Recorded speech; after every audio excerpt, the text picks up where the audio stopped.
SM निउसनि साफ्रोमबो नायगिरि नोंथांमोनखौ बे समाव बरायनानै लाबाय। दिनै जोंनि स्टुडिय'आव सासे आलासि हांख्रायनाय लाबोदों। बिथाङानो जादों कामरुप जिल्ला BLTनि सासे बिथाङा मोनसे समनि कामान्डारमोन आरो बिथाङा 30 नं गरेस्वर BTC समष्टिनि बिथाङा बारग' MCLA बिथाङानो जाबाय पबित्र कुमार बर'।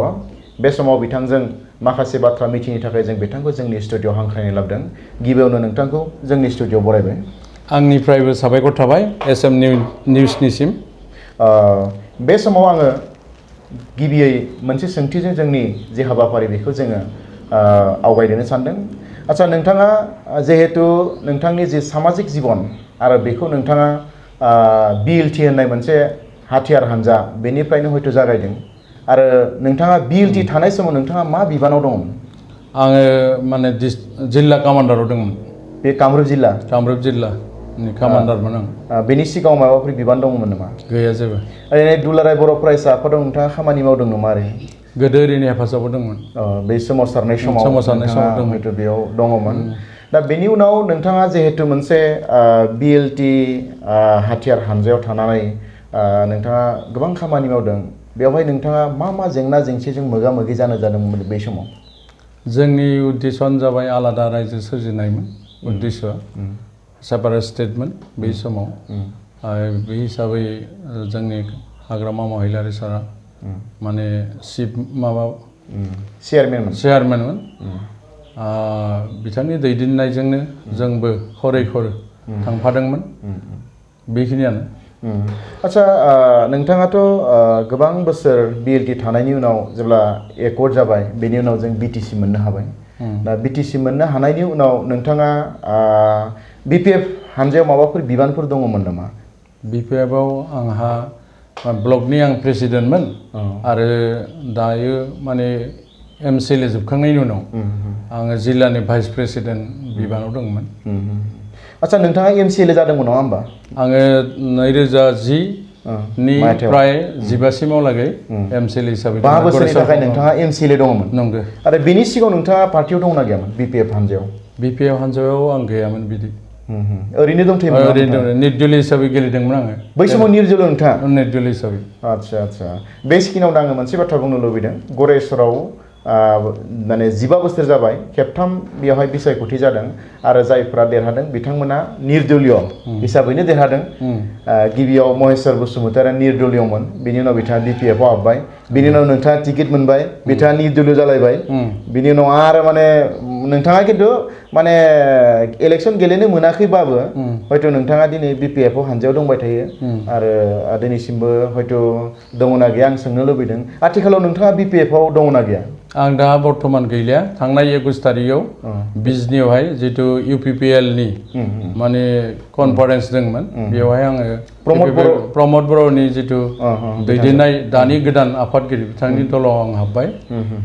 ओरैनो नोंथाङा जे माने BPFनिफ्राय UPPLआव फैबाय, दा फैनायनि माबाफोर जाहोनफोर निस्सय थागोन? जाहोन दं, अनेक जाहोन दं। जिहेतु 2010 मायथाइयाव आङो MCLA जानानै निर्दलीय भाबै माने बिना सुक्तिजों आङो माने BPF दलाव हाबदोंमोन आरो माने BTCनि चिफ बिथां महिलारि साराबो जोंखौ माने गनायना लादोंमोन, बरायदोंमोन आरो बे हिसाबैनो आङो खामानि मावबाय थादोंमोन। खिन्थु मोनसे माने दुखुनांथाव बाथ्रा, गरेस्वरनि ब्लक कमिटिनि माने ब्लक कमिटि BPFआ आंखौ गनायना लानो हायाखैमोन आरो बै हिसाबैनो बहुद दिन बिथांमोना खामानि मावनायाव माने प्रटेक्सन होबाय थादोंमोन। जेनेबा BCDC दानायनि लेभेलावबो बिथांमोना माने डिमान्ड खालामनानै 50-50 आरो बेनि गेजेराव चेयारमेन थासेयावबो आरो को-चेयारमेन बाहायनानै खामानि दैदेननो गोनां जादों। आচ্ছা, नोंथांनि चेयारमेन थानायावबो बिथांमोना बाहायदों बा नोंथांनि थानायावबो नोंथाङाबो हयथ' बाहायदों, बेबायदि बाहायनानै खामानि मावनो गोनां जादों। हगारनो हायाखैमोन आरोखि। थारमाने BPF हानजाया माने लकेल BPF हानजा बिथांमोना माने नोंथांनि लुबैनाय बायदि हयथ' माने खामानि मावनो नोंथांखौ माने स्कपफोर होआखैमोन आरो माबाफोर जाहोन दंबावोमोन? अनेक जाहोन दं। जोङो चेयारमेनखौ जोंनिफ्राय सिलेक्ट खालामना लांबा माने महेश्वर बिथांखौसो नायगिरो, चिफ बिथाङा। हाग्रामा महिलारि बिथाङा बिजेनानो थाबाय औ माने बाबाव गैया औ, खिन्थु बिथांखौसो नागिरबाय थायो नागिरो। बिथांखौ मानो सोसनाखै बिथांनि मानसिखौ मानो सोसनाखै खिन्थु आंसो बुजिगौ एज ए एमसिएलए हिसाबै आरो दैदेननायाव BLT हिसाबै BLT हिसाबै बहुत खस्थ'नि गेजेरजों जिहेथु सोर एकर्ड जादों। जोंखौ दैदेनखो सोर गथ'फ्रा माने जे माने भटार जानानै जोंखौ जय खालामखो बिथांमोनखौनो जों दैदेनगिरि महरै VCDC लेभेलाव दायित्व होनायनि जोंबो आसा खालामदोंमोन दा बेयावहाय अनेक रोखोमनि आङो चेयारमेनखौ लाबोबा आखौ सिफायनानै हाग्रामा महिलारिया राजनिति खालामनानै आखौ बिथांनो लिरना हरफिनो आरो आं लाना फैलायबा आरो बिनो लाना फैफिनो बिदि जाबाय थादोंमोन आरो सान्ति गैया आरोखि BPF दोलोराव माने बेबायदि स्ट्रिक्टनेसखौ जों नुनो मोनाखै आरोखि बेबायदि माने VCDC लेभेलावनो अनेक जोंखौ माने हामला खालामदों दा बिदिनो आङो 3 बोसोरसो पार्टियावनो माने थानानै खामानि मावनो मोजां रोखोमै मोनाखै थेवब्लाबो जिखिनिखौ आङो हादों जायनिफ्राय एडभाइस लानानै मोनदों बेबायदिनो आङो जिहेतु 40टा डिपार्टमेन्टनि गेजेराव किसु डिपार्टमेन्टआव किसु फान्ड आं मोननो हादोंमोन आरोखि जिहेतु गतै माने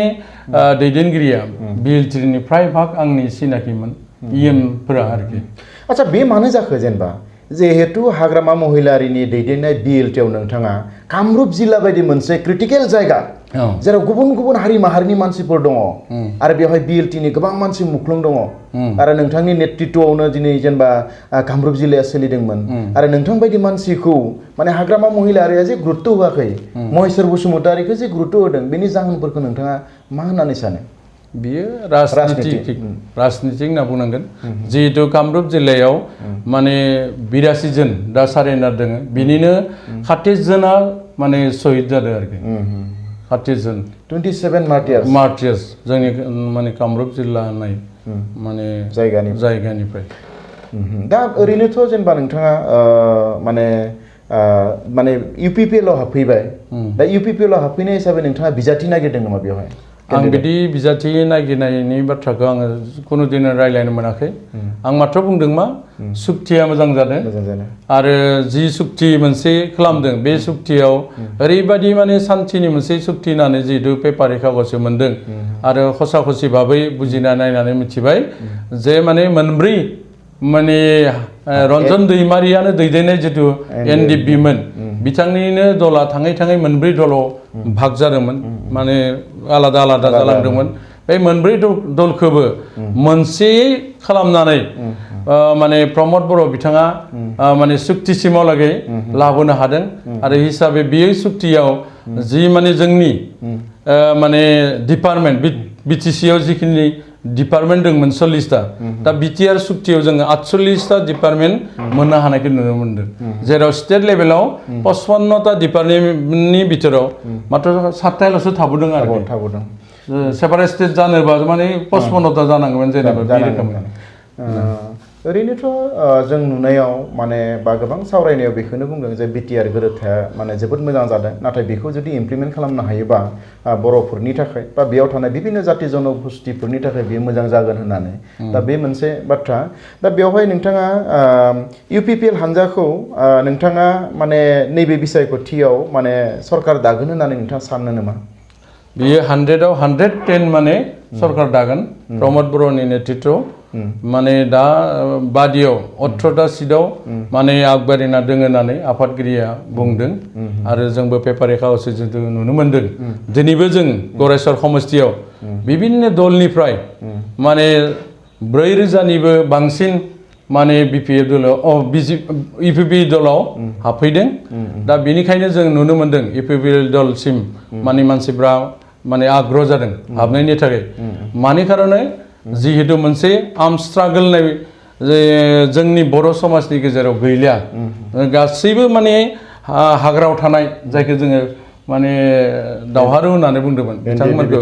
NDP बिथांमोना फैबाय BLTनिफ्रायबोथ' जों खालामखांबायानो बे हिसाबै दिनै गैलिया बेनि थाखायनो बयबो आग्रह जादों मानसिफ्रा खौसेथिखौ लुगैदों शान्तिखौ लुगैदों उन्नयनखौ लुगैदों थेवब्लाबो दिनै जितु गरेस्वर समष्टिनि आं सासे MCLA मोन हिसाबै आं जितु MCLA हिसाबै जिखिनिखौ मावबोदोंमोन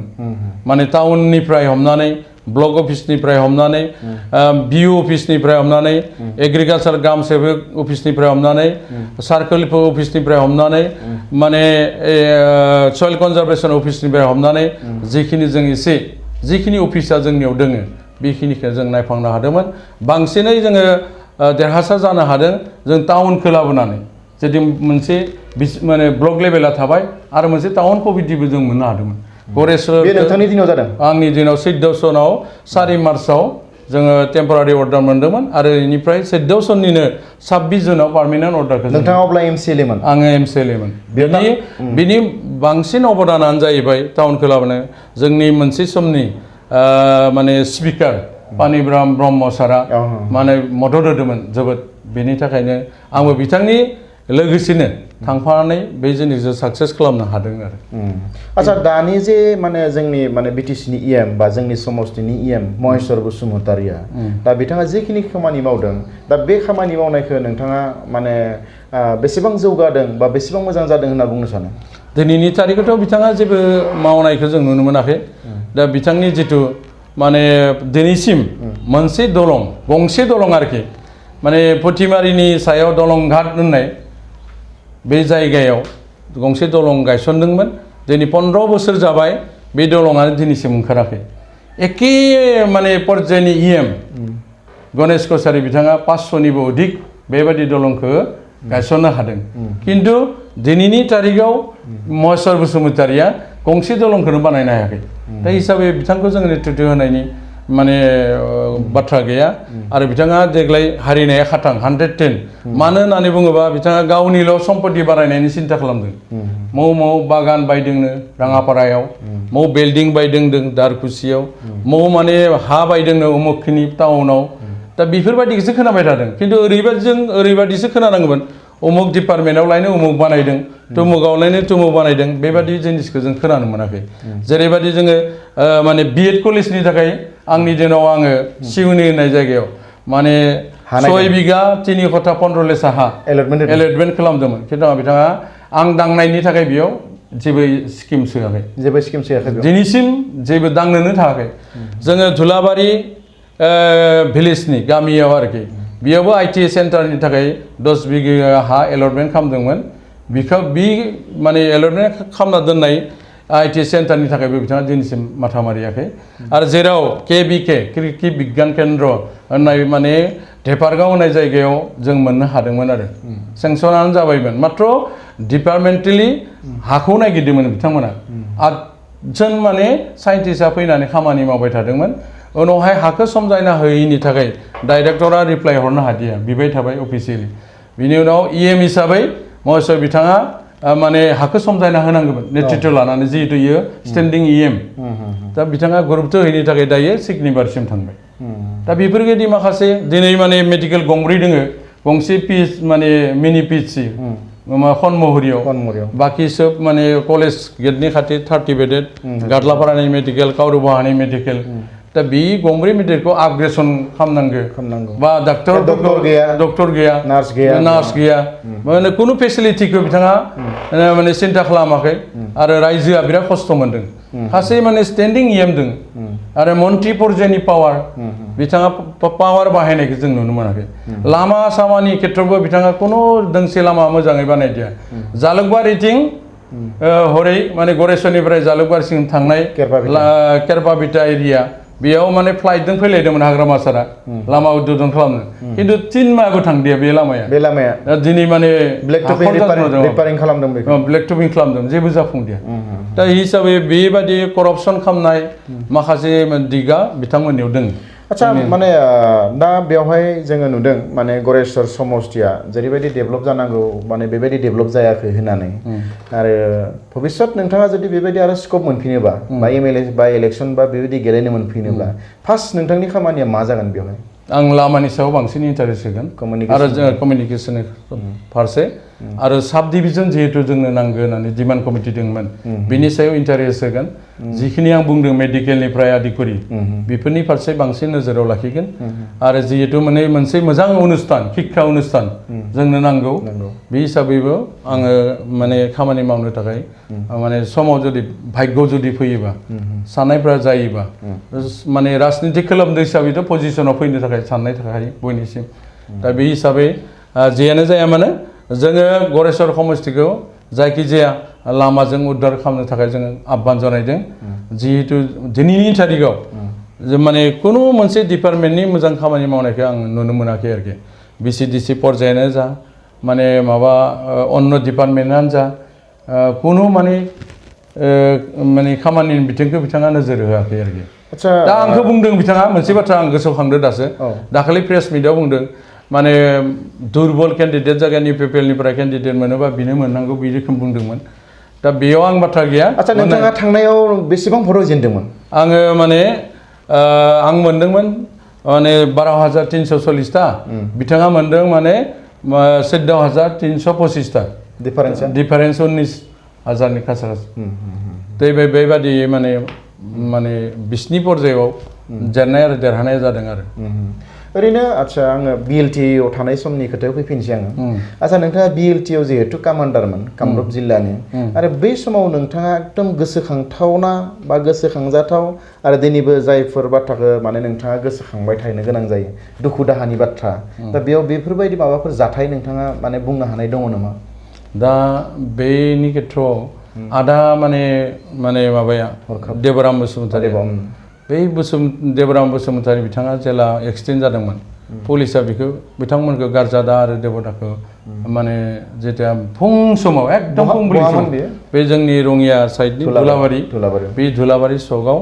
माने मोनसे बिल्डिंनि सिङाव पुलिसफ्रा हाबखामाना दंमोन ओमफ्राय फुं समाव जोङो आंबो गामियाव दंफैयोमोन लोगो सासे दंमोन माने बलेन बर' लाइकन बर' होननाय बिथाङाबो आंदो दङमोन आरो ओइदिनखालि थांबा माने गुलिनि आवाज खोनानानै माने गाख्रबनाय खोनाबाय दसे थानानै जों नायफैबा माने मुं खारिनानै आरोखि आंनि मुंखौ बुंदों पबित्र बेबायदि गाख्रबनानै माने फैनानै जों बिनि माने जितु बाइकमोन बे बाइकआ पाम्पसार जादों पाम्पसार जादोंबाबो बियो जागासिम फैदों खिन्थु आदा गारजाया सकआवनो थाबोबाय गावथार जानानै पुलिसा बेखौ बाख्लायनानै खारनायाव हमजादों आरोखि बिदि होनना मिथिनो मोन्दों ओमफ्राय आदायाखौ जोङो लांनानै गरेस्वरसिम लाना फैदों आरोखि मेडिकेलाव लाबोदों बे मोनसे बिराद माने गोसोखांथाव आरो दुखुनांथाव जाथाय बै BLT समनि आरो दा बेनिखायनो दा दिनैनि थारिखआव मोनसे माने ओरैबायदिबो मोनसे नुदों बिथाङा बिदि खालामनाङामोन जिहेतु बाबाव दोङो दिनै हरखाब नार्जारिया फाउन्डार सेक्रेटारि BLT मोनसे समनि सेन्ट्रेलनि दा बिथांनि जितु माने मार्टियार कमप्लेक्स बेयाव दिनैनि तारिखआव थाइसे थाखा बिथाङा माबा खालामाखै खरसा खालामाखै स्किम हमाखै आरो बायलांबाय वालफोरा सिगां होदोंमोन हाग्रामा सारा होलांदोंमोन माने किसु फैसा होदोंमोन खिन्थु दिनैनि तारिखआव जिखिनि माने परिचयआव जाना दं माने सिनारि जाना दं दुखुनांथाव आरोखि माने बे जिनिसनि सायाव बिथाङा इन्टारेस्ट जानायखौ नुवाखै थांनाय 18 डिसेम्बराव